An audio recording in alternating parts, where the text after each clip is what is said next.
오늘은 어린이 주일입니다. 그래서 우리 어린 교회 학교 아이들이 함께 찬양을 인도했고 또 찬양 성가대와 함께 찬양을 했는데 너무 이쁘죠? 우리 저 아이들이 우리 나라의 미래고 교회의 미래입니다. 가정들의 미래입니다. 우리 성가대와 우리 아이들을 위해서 박수 격려하겠습니다. 참 고맙습니다. 할렐루야. 감사합니다. 이제 5월로 접어들었어요. 벌써 5월이 됐습니다. 왜 이렇게 시간이 세월이 빠르냐 걱정하지 말고요. 자꾸 세월이 가는 것만 생각하지 말고 하루하루 주어지는 그 날들을 누리시기 바랍니다. 5월을 누리시기 바랍니다. 4월, 5월은 꽃의 계절이에요. 그래서 자연의 꽃들은요 거의 4월, 5월에 많이 피고 진다고 합니다. 얼마나 많이 꽃들이 피고 지는지 아마 오늘 오후에 또 어느 분들은 어디 뭐 진립축제 가고 어디 꽃 구경 가고 아마 그런 계획을 갖고 계신 분들이 계실 것 같아요. 멀리 갈 거 없습니다. 기름값 들고 멀리 갈 거 없어요. 오늘 교회에서 점심 드시고 이렇게 한 바퀴 쭉 돌아보시기 바랍니다. 이 뒤에 교회 뒤에 얼마나 꽃이 만발했는지요. 정말 그 화려합니다. 표현을 뭐라고 할 수 없는데 좀 만발했어요. 붉은 연산홍이요 아주 그냥 뒤에 가득 펴 있습니다. 꽃길을 좀 걸어보시기 바랍니다. 할렐루야. 꽃을 좀 담고 가시기 바랍니다. 이 5월은 가정의 달이라고 이렇게 하죠. 어린이날이 있고 어버이날이 있어요. 그리고 5월 21일은 둘이 하나가 된다는 의미로 부부의 날로 제정이 됐어요. 우리나라에서 목사님이 주선을 추진한 건데 그게 부부의 날로 공식화 됐습니다. 가정의 달입니다. 교회에서는 5월 첫 주는 항상 어린이 주일입니다. 둘째 주는 항상 어버이 주일입니다. 오늘은 어린이 주일이고 다음 주는 어버이 주일이에요. 그래서 우리 어르신들을 특별히 70세 이상 되신 분들을 격려하는 시간을 또 가질 거예요.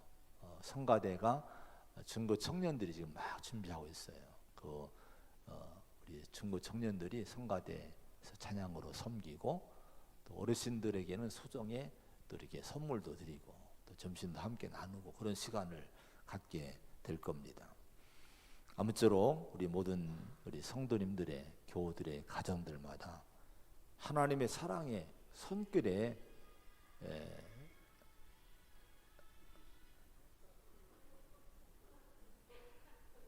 아바 노래가 나오네. 아바 노래가 찬양이 그래서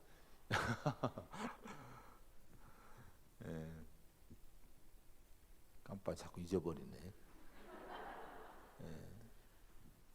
여러분 정말 이 5월에 꽃이 피듯이 가정의 행복이 믿음 안에서 활짝 피어나시기를 축원합니다.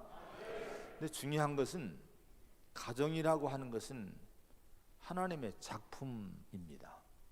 창세기 1장에 보면은 1장 2장에 그 창세기의 창조 역사가 나오죠. 근데 그 창조 역사를 보면은 가정을 만드신 분이 하나님이셔요. 독처하는 것이 좋지 않으셔서 아담에게 하와를 만들어 주셔서 부부를 만들어 주십니다. 가정의 시작입니다. 그래서 모든 가정은 하나님이 만드신 거예요. 그래서 하나님이 만든 작품이기 때문에 가정은요 반드시 하나님의 방법대로 세워져야 돼요. 하나님 안에서 성서적인 신앙의 가정을 이루어야 돼요. 그래야 행복합니다. 여러분의 가정들이 믿음의 가정들 되기를 축원합니다. 신앙으로 운영되는 가정 되기를 축원을 드립니다. 오늘은 삼손의 가정을 한번 돌아보려고 해요. 하나님이 이 말씀을 주셨는데 이 13장의 말씀은 마누아라는 이 삼손의 아버지 또 부모가 나오는 말씀입니다. 자, 이 가정을 보면서 우리가 어떻게 하면 행복한 가정을 세울 수 있을까? 든든한 가정, 자녀를 잘 양육하는 가정을 만들 수 있을까? 이런 부분을 하나님 은혜를 주십니다. 먼저는 이 마누아의 가정은 은혜를 받은 가정입니다. 우리 가정들이 은혜를 받고 가정이 세워져야 됩니다. 성경을 보면 우리들에게 은혜를 선포하죠. 은혜를 가르치고 은혜를 사모하라고 성경은 말씀합니다. 시편 84편 11절에 여호와 하나님은 해요 방패이시라. 여호와께서 은혜와 영화를 주시며 정직하게 행하는 자에게 좋은 것을 아끼지 아니하실 것이니이다 라고 말씀합니다. 해와 방패가 되신 하나님이 은혜를 주신다는 거예요. 그 은혜를 베푸신 하나님이신데 그 하나님을 의지하는 자가 복이 있다는 거예요. 왜 그럴까요? 우리는 불완전한 존재입니다. 완전치가 않아요. 그래서 하나님의 은혜로 채워지지 않으면 절대로 우리 불완전한 가정이나 인생은 이 마음이 행복이 채울 수가 없는 거예요. 베드로전서 1장 13절에 보면은 예수 그리스도께서 나타나실 때에 너희에게 가져다 주신 은혜를 온전히 바랄지어다 이렇게 말씀을 합니다. 자, 온전히 은혜를 바라라. 온전히 은혜로만 살기를 사모하고 그 은혜를 갈망하라고 원해야 된다고 말씀을 합니다.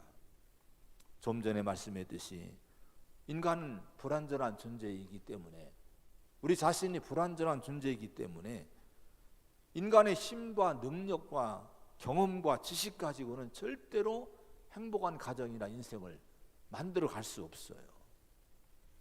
그래서 여기에 창조주 하나님의 그 전능하심을 의지해야 되고 늘 죄와 사망이라는 이 불안한 그 부족한 점들이 있기 때문에 예수님의 십자가의 은혜, 십자가 복음을 우리가 믿지 못하면요, 이 죄와 사망 아래 놓인 인생은 영원히 불행 가운데 헤어날 길이 없는 거예요.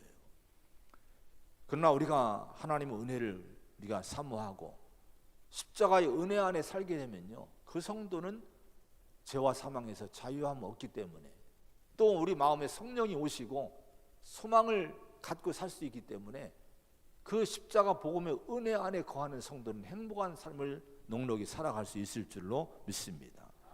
여러분의 인생과 가정을 이 십자가의 은혜 안에 은혜 위에 세우시기를 축원을 드립니다.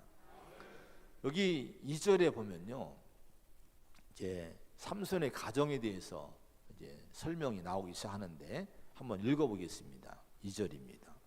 시작. 소라 땅의 단지파의 가족 중에 마누아라 이름하는 자가 있더라.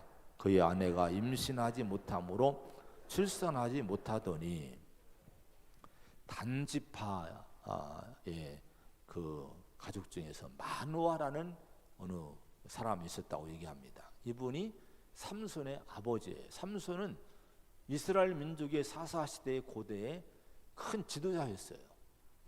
큰 지도자였던 인물입니다. 이 사람의 아버지가 마노아입니다.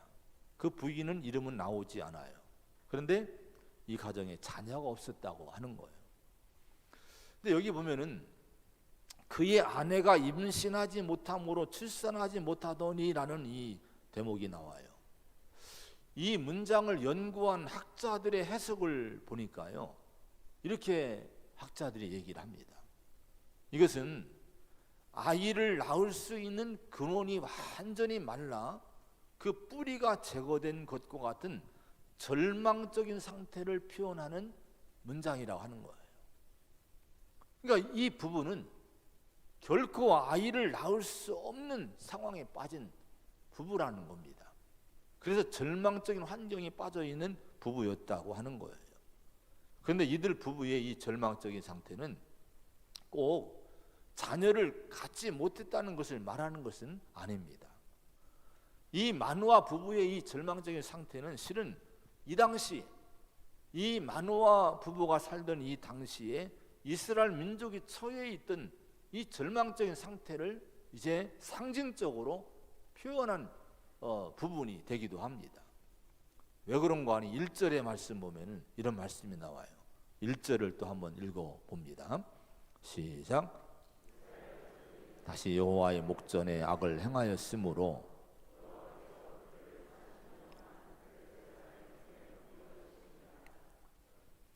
자, 이스라엘 자손이 누굽니까? 하나님 백성입니다. 하나님의 백성이면서도 지금 이 마노아 시대에 어떻게 이들이 살았다는 거예요? 하나님 보시기에 하나님 앞에서 악을 행했다 하는 거예요. 죄 가운데 매여서 헤어나지 못하고 있었다 하는 거예요. 그래서 하나님이 이들을 40년 동안 블레셋 사람의 손에 넘겨줬다고 이렇게 말씀합니다. 옆에 있는 블레셋 민족이 힘을 얻어서 이 이스라엘을 점령하게, 다스리게 한 거예요. 통치하게 한 거예요. 주권을 빼앗게 한 거예요. 얼마나 비참하고 얼마나 절망적인 시대입니까? 이 나라가 가장 절망적인 때가 언제였을까요? 옆에 있는 이 일본이라는 나라에 의해서 주권을 빼앗기고 36년 동안 이 주권을 빼앗긴 그 상태로 살아왔던 그 시대가 가장 여러분 절망적인 시대였을 거예요. 희망이 없었어요. 그래서 많은 사람들이 이 희망을 잃어버리고 얼마나 그들이 여러분 절망했는지 많은 곳곳에 그런 표현들이 기록들이 남아 있습니다. 절망적인 상황에서 이 희망이 뭡니까? 그 절망적인 상태에서 구원해 줄 누군가가 나타나는 거예요. 절망적인 상태에서 일으켜줄 힘 있는 누군가가 찾아와서 손을 내밀어 잡아주는 거, 이게 희망입니다. 지금 러시아가 우크라이나를 침공을 해서 지금 어렵게 하고 있지 않습니까? 근데 이 마리우폴이라는 도시가 있어요. 이 마리우폴이 거의 점령을 다 했어요, 러시아가. 근데 거기에 제철소가 하나 있는데 엄청나게 큰 제철소라고 합니다. 근데 그 제철소의 지하에는 아주 지하 도시처럼 이렇게 막 돼 있는데 여기에 우크라이나인들과 군인들이 3,000명이 지금 거기 안에 들어가 있는 거예요. 항복하지 않고 끝까지 항전하고 있는 거예요. 지금 푸틴의 명령에 의해서 그 제철소가 완전히 봉쇄됐습니다. 다 모든 끊어졌어요. 그 안에 있는 사령관이 호소하는 거예요. 제발 우리 좀 도와달라는 거예요. 우리를 구출해 달라는 거예요. 그렇게 호소해도요, 우크라이나 국가에서도 못 구해주고요, 전 세계 누구도 달려가지 못합니다. 그게 절망인 거예요. 누구도 구원해 줄 수 없는 상태에 빠져 있는 이 절망. 언제 그들은 굶어 죽을지, 언제 뭐를 폭탄을 집어넣어서 화학무기를 집어넣어서 다 몰살시킬지 그건 몰라요. 너무 불쌍한 처지에 있습니다. 그들의 절망은 뭡니까? 도와줄 사람이 없다는 거예요. 여러분, 그런데 오늘 보니까 마노아가 살던 이 시대에 40년 동안 블레셋 사람들에 의해서 주권을 빼앗기고 억압당하던 자유를 뺏긴 또 거기에나 죄와 악에 매여있던 이 시대에 3절에 보니까요, 어떤 말씀이 나옵니까? 3절 같이 한번 읽어봅니다. 시작. 여호와의 사자가 그 여인에게 나타나서 그에게 이르시되 보라, 내가 본래 임신하지 못함으로 출산하지 못하였으나 이제 임신하여 아들을 낳으리니. 절망적인 상태에 있던 마노아 부부에게 누가 찾아오셨어요? 여호와의 사자가 찾아오셨다는 거예요. 그리고 그 하나님의 사자가 뭐라고 얘기합니까? 보라, 네가 본래 임신하지 못함으로 출산하지 못하였으나 이제 임신하여 아들을 낳으리니라고 수태를 고지합니다. 이제 아들을 낳을 거라는 거예요. 근데 여기서 중요한 것이 뭡니까? 마노아의 가정에 하나님의 사자가 찾아오셨다는 거예요. 그 하나님의 사자가 도움을 주시기 위해서, 희망을 주시기 위해서 여러분 찾아온 그 자체가 절망에 빠져있던 살던 이 부부에게 정말 유일한 희망이 된 줄로 믿습니다. 그리고 자신들의 힘과 능력으로는 불가능했던 잉태의 축복을 하나님이 열어주시는 거예요. 이제는 아들을 낳을 거라고 하는 거예요. 은혜는 뭡니까? 은혜는 인간이 할 수 없는 것을 하나님이 긍휼을 베푸셔서 여러분 할 수 있게 해주시는 거예요. 열어주시는 거예요. 내가 열 수 없는 걸 하나님이 열어주시는 거, 이게 은혜인 줄로 믿습니다. 그러니까 여기 마노아의 가정에 찾아와서 태의 문을 열어주시고 기쁨과 희망을 주신 여호와의 사자가 여러분 누굴까요? 여기 읽지 않았지만 17절 18절에 보면 이런 말씀이 나와요.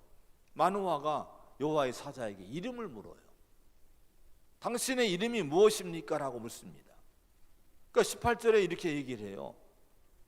여호와의 사자가 그에게 이르되 어찌하여 내 이름을 묻느냐? 내 이름은 기묘자니라. 마노아를 찾아온 이 여호와의 사자가 자기 이름을 밝히는 내 이름은 기묘자라고 이름을 밝힙니다. 다른 성경을 번역 성경을 보니까 내 이름은 비밀이다 이렇게 번역을 했어요. 기묘자라고 하는 것은요, 어떤 이름이 아니에요. 실은요, 이름을 밝혀달라고 해서 기묘자라고 해서 이름보다도 그 여호와의 사자가 어떤 분인지 어떤 존재인지 속성과 이 존재를 설명한 어떤 형용사라고 할 수 있어요. 형용이라고 할 수 있어요. 설명한 거예요, 그냥요. 그래서 여러분 이 기묘자의 의미는요, 원래 놀랍다는 거예요. 놀랍다, 인간의 능력을 초월하는 기이한 존재다, 이런 의미가 있는 거예요. 자, 이 기묘자가 찾아오셨다는 거예요. 자기 이름을 묻는 마노아에게 나는 기이한 존재다, 세상을 초월한 존재다, 인간의 이성과 인간의 지성으로 인간의 그 마음으로 이해할 수 없는, 인간의 눈으로 이해할 수 없는 기이한 존재다, 비밀에 쌓인 존재다라고 자기를 그렇게 소개를 하는 거예요. 그러면 이렇게 마노아의 가정을 방문하신 기묘자는 과연 누굴까요? 이사야 9장 6절에 보면요, 이는 한 아기가 우리에게 낳고 한 아들을 우리에게 주신 바 되었는데 그의 어깨에는 정사를 메었고 그의 이름은 기묘자라, 모사라, 전능하신 하나님이라, 영존하신 아버지라, 평강의 왕이라 할 것임이라, 이렇게 말씀했어요.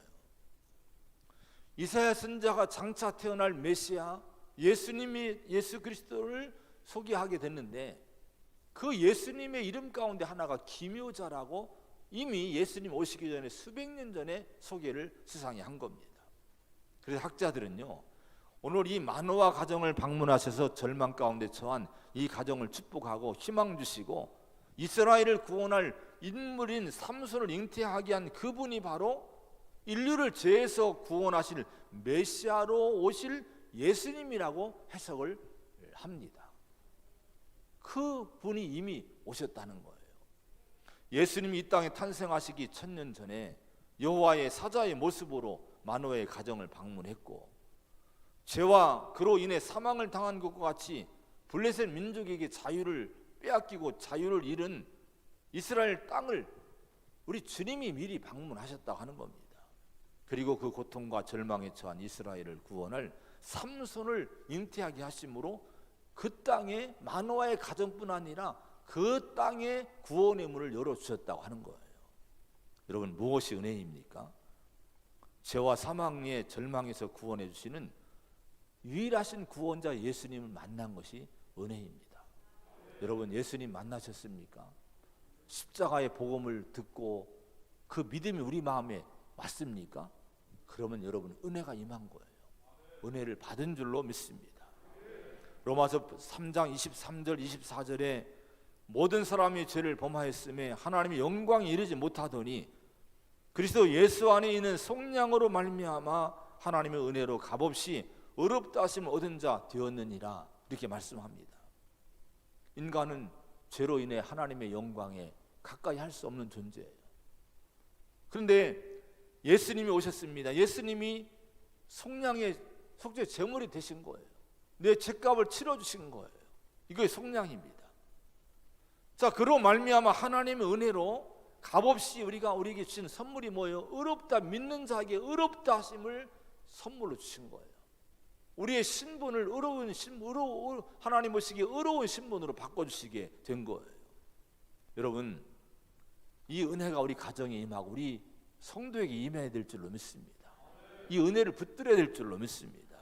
아무리 좋은 집, 아무리 좋은 걸 가지고 살고 있어도, 아무리 풍부함 속에 쌓여 살고 있어도 예수님이 찾아오지 못했으면, 예수님을 영접하지 못했으면 그 사람은 실은 행복한 것이 아니에요. 여전히 죄와 사망 가운데 있는 겁니다. 은혜를 모르는 거예요. 반드시 모든 인간은 은혜의 예수님을 만나야 됩니다. 특별히 가정은요, 예수님이 오셔야 돼요. 자녀들 가운데 예수님이 오셔야 됩니다. 우리의 부부에게 예수님이 오셔야 돼요. 여러분, 그래서 죄와 사망에서 놓여서 정말 그 은혜를 입고 그 예수님이 오시게 될 때에 죄와 사망의 문제뿐 아니라 인생의 문제는 거기서 풀어지게 되는 거예요. 이동원 목사님의 간증을 하나 제가 봤는데, 한 부부가 예배 후에 목사님을 찾아왔더래요. 자신들의 갈등을 털어놓는데, 수요 예배 후에 찾아와서 갈등을 털어놓았는데, 이 사람들이 이혼을 결심하고 최종적으로 이 목사님의 조언을 받으려고 찾아온 거예요. 남편이 이렇게 얘기합니다. 목사님, 우리 부부는 끝났습니다. 희망이 없습니다. 혹시 기적이 일어난다면 몰라도 우리 가정은 이미 희망이 없습니다. 그때 목사님이 얘기했대요. 제가 보기에는 두 분에게 희망이 아직 있습니다. 왜냐하면 기적은 지금도 일어나기 때문입니다.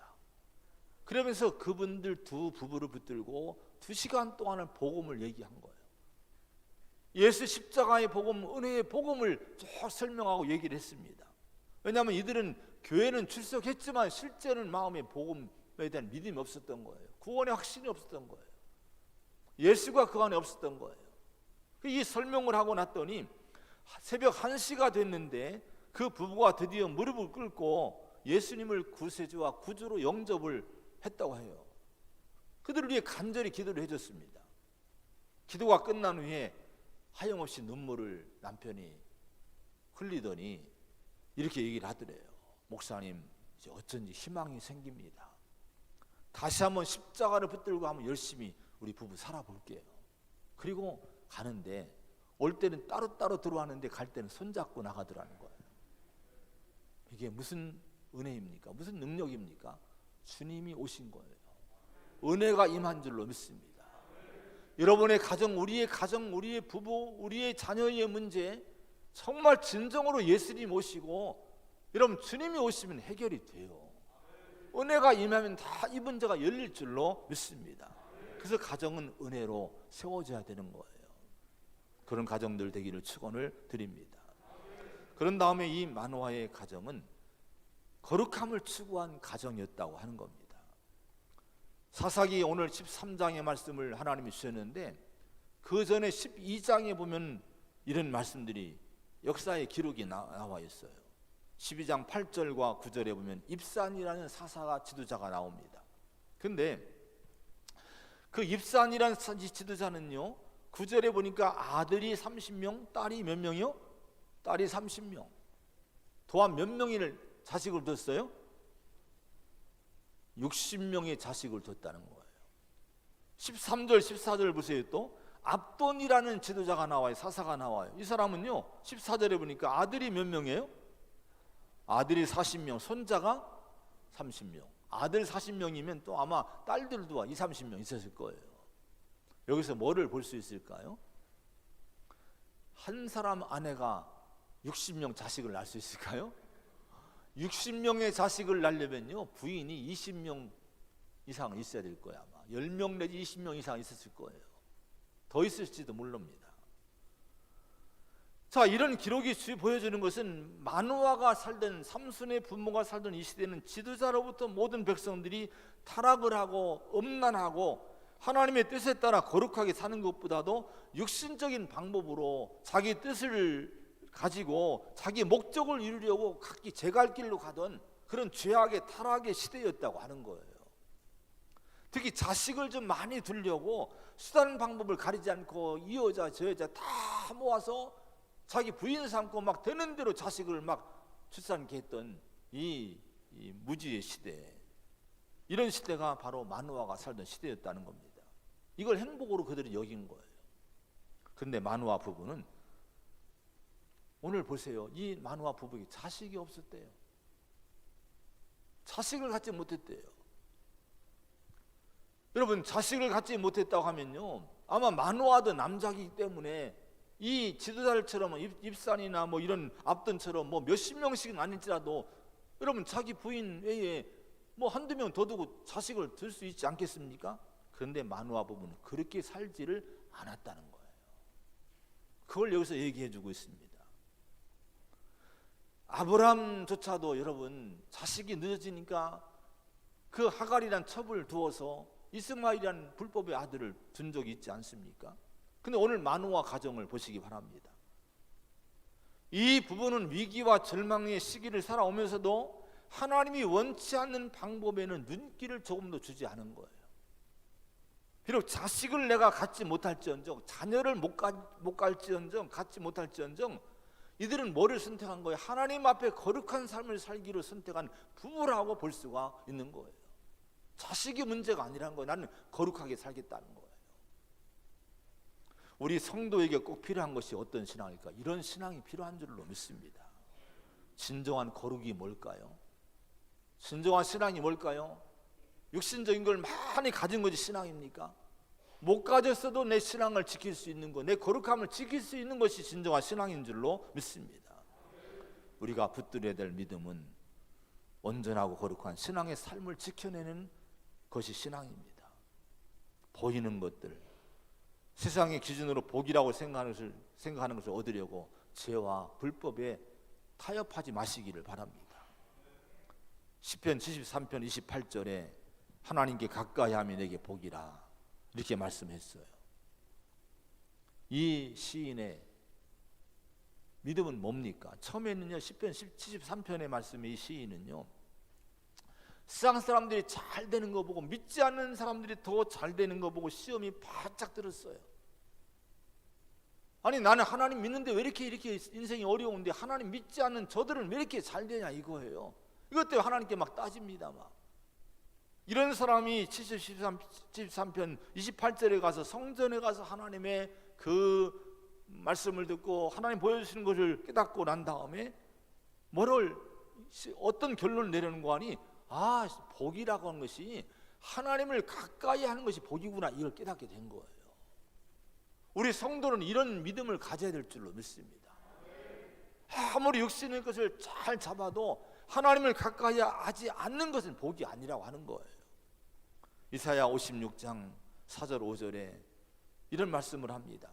나의 안식일을 지키면 내가 기뻐하는 것을 이를 선택하며 나의 언약을 굳게 잡는 고자들에게는 내가 내 집에서 내 성 안에서 아들이나 딸보다 나은 기념물과 그 이름을 그들에게 주겠다, 이렇게 말씀해요. 고자들에게는 자식을 못 낳는 거예요. 그런데 그럼에도 불구하고 안식일을 지키고 믿음을 지키고 신앙을 지키는 사람들에게는 하나님의 집에서, 하나님의 세계 속에서 아들보다 딸보다 더 나은 축복을 내가 뭔가 주겠다는 거예요. 이걸 믿으시기 바랍니다. 이 신앙으로 우리 성도는 살아야 거룩함을 지킬 수 있다고 하는 거예요. 이제 이 마누아 가정에 찾아오신 하나님이 이제 이 가정에 그 당시 그 시기에 이제 어려운 절망이 빠진 이스라엘을 구원하기 위해서 아들을 주겠다 약속을 하십니다. 그냥 아들도 아니고 그 시대를 구원할 아들을 준다는 거예요. 여러분의 가문 가운데 그런 누군가 이런 놀라운 인물들이 나오기를 축원합니다. 우리의 자손 가운데, 우리의 손자들 가운데, 우리의 그 후손 가운데 그런 인물들이 나올 수 있는 거예요.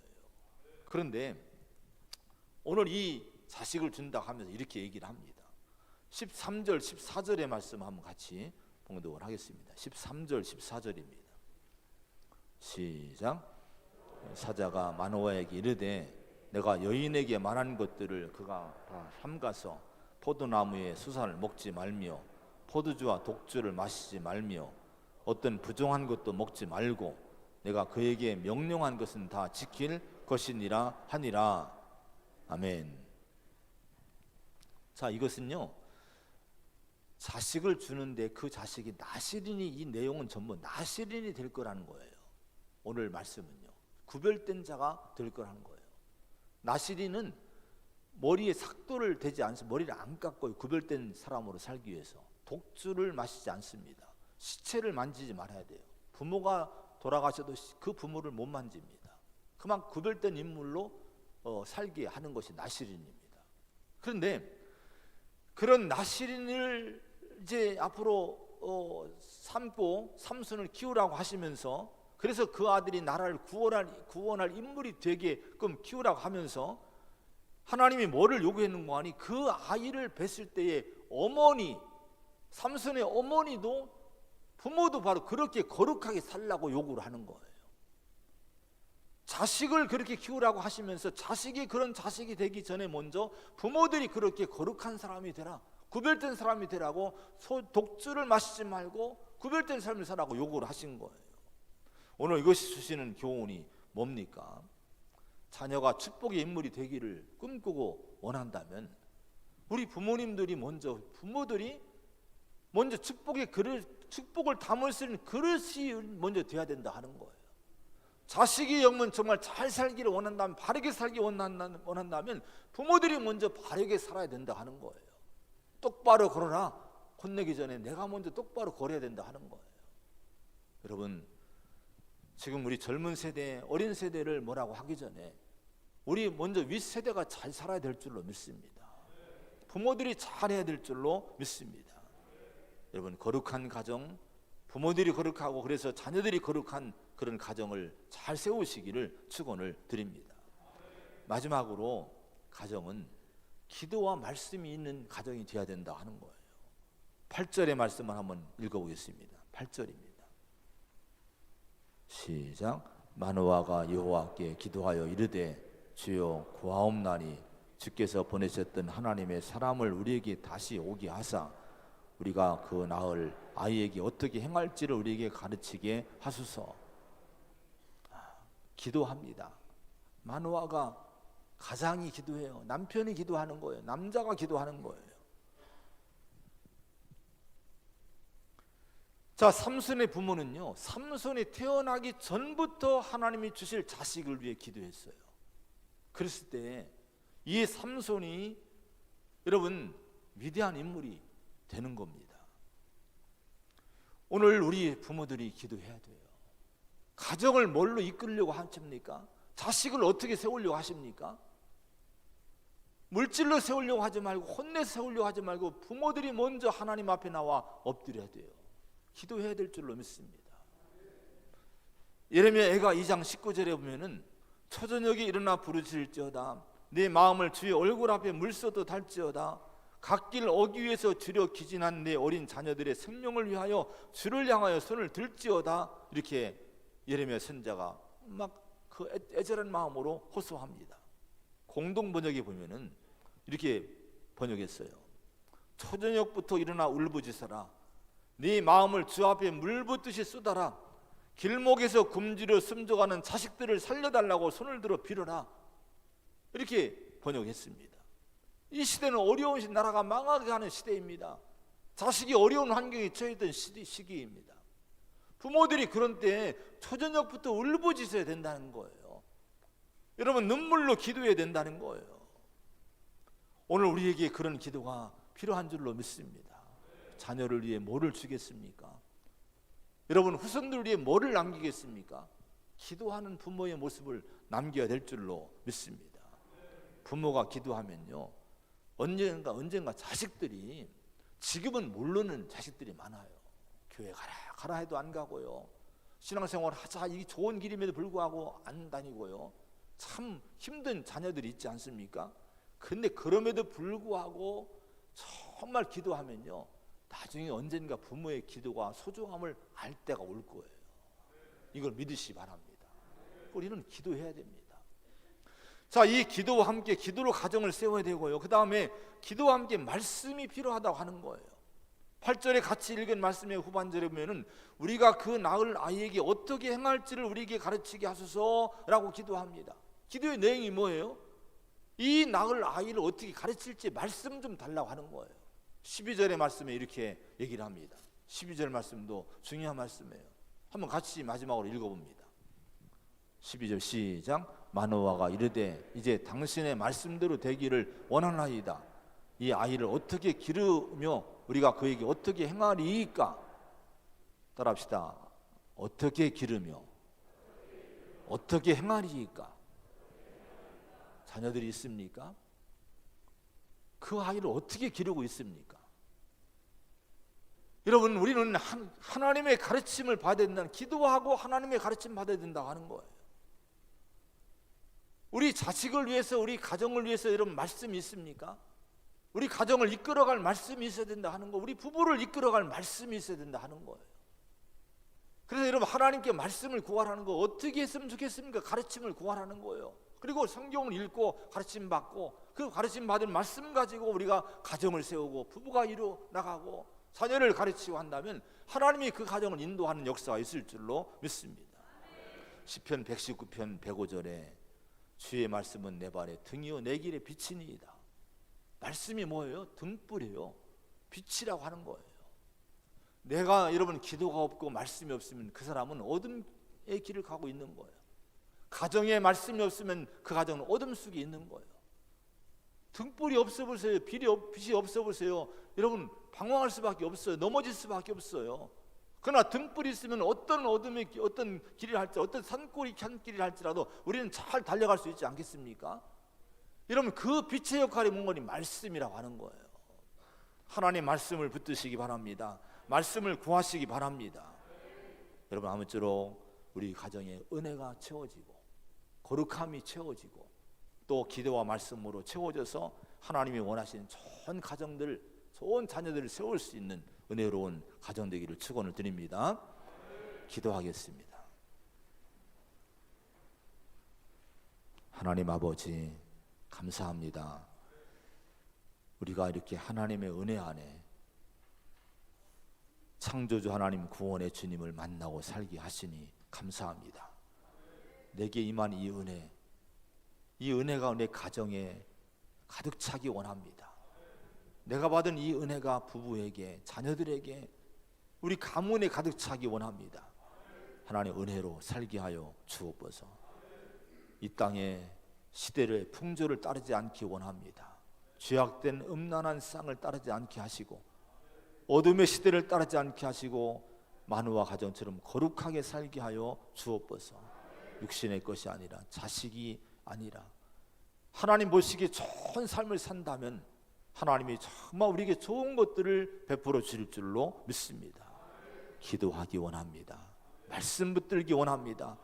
기도와 말씀으로 우리 가정을 세워나가게 하여 주시옵소서. 예수님의 이름으로 간절히 기도하옵나이다.